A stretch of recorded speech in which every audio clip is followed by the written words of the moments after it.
अस्सलाम वालेकुम, कैसे हो आप सब। उम्मीद करती हूँ सब अच्छे होंगे। मैं भी बहुत अच्छी हूँ। तो कल का ब्लॉग तो आपने देख ही लिया होगा। कल ईदी आई थी घर से, लेकिन ईदी में क्या क्या आया था वो मैंने नहीं दिखाया क्योंकि वीडियो बहुत लंबी होने वाली थी। यानी एक वीडियो बनाएंगे जो ईदी आई है और दूसरी वीडियो बनाएंगे क्या क्या ईदी में आया है। तो चलिए आज वही है, दिखाऊंगी आपको क्या क्या ईदी में आया है। सबसे पहले तो आप सबको माह रमज़ान का लास्ट अलविदा जुमा मुबारक। रमज़ानों में बरकत होती है, बरकतों वाला महीना होता है, कमाई में बरकत होती है, रिज़्क में बरकत होती है। लेकिन अगर सच कहूँ तो दिनों में बरकत नहीं होती, बिल्कुल भी दिनों में बरकत नहीं थी। इतनी जल्दी रमज़ान गए हैं, रमज़ानों को पता ही नहीं चला। ऐसे आए थे, ऐसे लग रहा था अभी रमज़ान चालू हुए हैं और चले गए हैं। जो रमज़ान कैसे चले गए पता ही नहीं चला। ये है सब सामान जो ईदी में आया है घर से।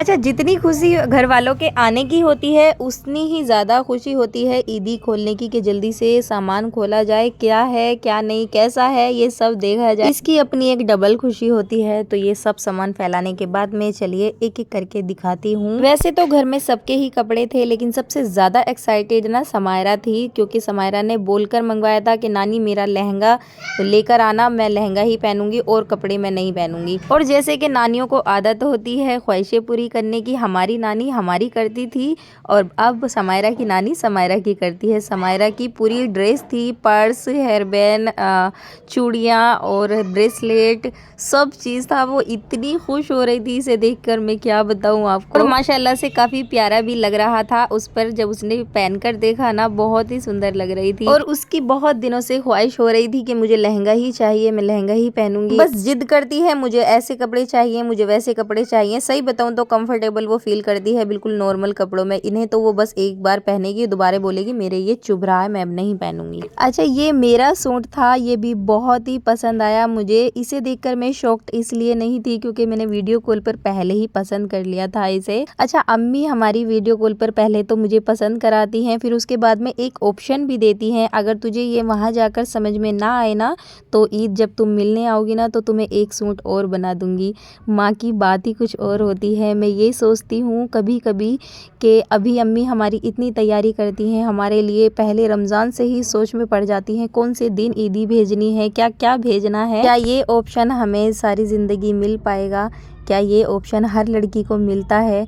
नहीं मिलता। जब तक माँ होती है, बस जब तक ही ये ऑप्शन हमें मिलता है कि पसंद ना आए तो तुम्हें और भी दिला दिया जाएगा। शादी के बाद बेटियां पराई तो हो जाती हैं, लेकिन माँ बाप के बाद अजनबी और गैर भी हो जाती हैं। बेटी का रिश्ता अल्लाह ताला ने ऐसा क्यों बनाया है, इस बात का सवाल तो जहन में हमेशा रहेगा। बेटी पराई होती हैं तो बेटे क्या, मैं ये नहीं कह रही कि भाई ये अच्छे नहीं होते, भाई भी बहुत ही अच्छे होते हैं और मेरा भाई भी बहुत ज़्यादा अच्छा है। लेकिन पता नहीं क्यों दिल में ये होता है कि जितनी तैयारियां, जितना सब कुछ अब हो रहा है, पता नहीं बाद में होगा या नहीं होगा, या क्या है क्या नहीं, मुझे नहीं पता। बाद का तो किसी ने भी नहीं जाना है। अच्छा, ये वॉइस ओवर करते हुए ना मेरी आंखें भर गई थी और मैंने 10 मिनट बाद में वॉइस ओवर चालू किया है, क्योंकि आगे कुछ समझ में ही नहीं आ रहा था, बस एकदम से इमोशनल हो गई। एक साल में त्योहार आता है और इस त्योहार का बेटी को इतना इंतजार रहता है। हर बेटी अपने घर से आने वाली ईदी का इंतजार करती है, और जिनके घर से ये तोहफा, ये ईदी के गिफ्ट नहीं आते हैं,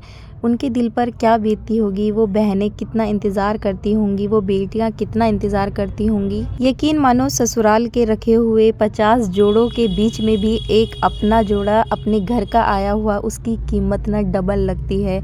शादी से पहले हमें इन चीज़ों की बिल्कुल कदर नहीं होती। शादी से पहले ना अगर कितने भी अच्छे से अच्छे हमें कपड़े दिला दिए जाते थे, फिर भी वो वाला ज़्यादा अच्छा लगता था जो हमारी बहन को मिला है या हमारी सहेलियों ने पहना है, तो उसकी कीमत उस टाइम हमें ज़्यादा लगती थी। लेकिन अब जब अपने घर से ईदी आती है और गिफ्ट या कोई जोड़ा आता है, तो अब हमें अपने जोड़े की कीमत ज़्यादा लगती है, ना कि अपने परिवार में ससुराल में किसी के जोड़े की। अच्छा, हर भाइयों से मैं एक बात तो ज़रूर कहना चाहती हूँ, आपके माँ बाप ना होने के बाद में आप अपनी बहन का हक ज़रूर अदा करें। ये घर से आए हुए जोड़े, कपड़े, सामान नहीं होते, ये बेटियों की शान होते हैं। जिनके मायके से इज्जत नहीं मिलती बेटियों को, उनकी ससुराल में भी कोई कदर नहीं होती। और अगर इस दुख का आपको पता करना है तो किसी ऐसी बहन के पास ज़रूर बैठकर देखें जिनकी साल भर होने के बाद में उनके घर से ईदी नहीं आती, या परिवार में किसी की ईदी आने का पता चले तो दिल कितना उदास होता है। उन बहनों से ज़रूर पूछें,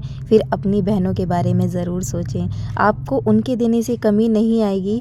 यकीन मानो उनकी खुशी जिस लेवल की होगी वो आप अंदाज़ा भी नहीं लगा सकते। भाई से बहन की कितनी भी लड़ाइयाँ हो जाए, लेकिन जब वक्त ये आता है कि यहाँ दुआ कबूल होती है तो यकीन मानो सबसे पहले दुआ ना अपने भाई के लिए निकलती है। जो भाई अपनी माली हालात से परेशान है तो उनके लिए बहनों को सोचना चाहिए, उनके लिए दुआ करनी चाहिए, अल्लाह उनके हालात अच्छे करे और हमारे नसीब का बहुत बहुत। तो ये था हमारा ईदी का सामान। आई होप आपको पसंद आया होगा। और जो भाई अपनी बहनों के बारे में सोचते हैं अल्लाह ताला उन्हें हर कामयाबी से नवाजे। चलिए ये था आज का हमारा छोटा सा व्लॉग। आप कमेंट करके ज़रूर बताना इनमें से आपको क्या अच्छा लगा। वीडियो अच्छी लगे तो लाइक कर देना और चैनल पे नए हो तो प्लीज़ सब्सक्राइब किए बगैर मत जाना। ये वीडियो उसे ज़रूर शेयर करना जो भाई अपनी बहन को ईदी नहीं देते।